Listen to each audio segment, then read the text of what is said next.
Nadia, could you explain what your book is about, and then kind of identifying the key topics that we would be interested in?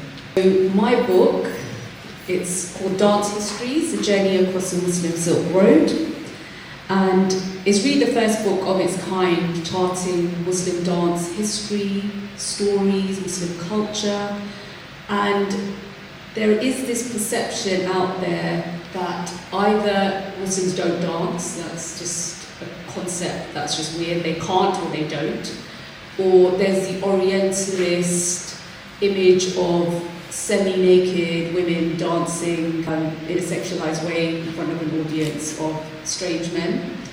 And I wanted to rescue dance from that warped narrative. I wanted to initially do this as a hands-on project where we teach different dance styles, and that didn't happen for a variety of reasons, and I couldn't get funding because it was perceived as a faith project and it was a cultural project. So I thought, right, I'm gonna do this and I'll do it in my own way and in my own control, and then I decided to write a book, and I spoke to practitioners of dance across the Silk Road region. So the Silk Road is the world's oldest trade route.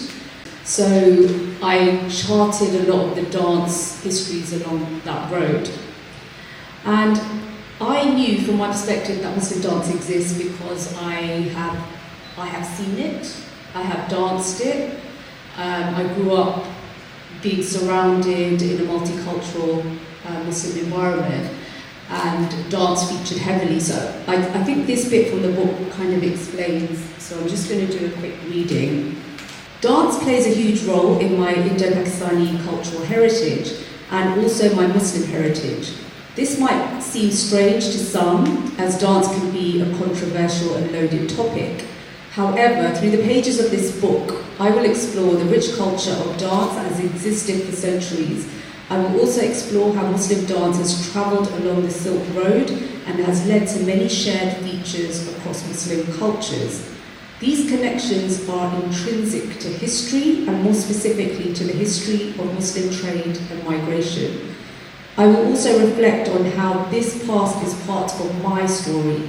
For example, according to current race classifications, I am ethnically Pakistani, but like so many in Pakistan, we have a long-standing connections to India, as partition only took place in 1947.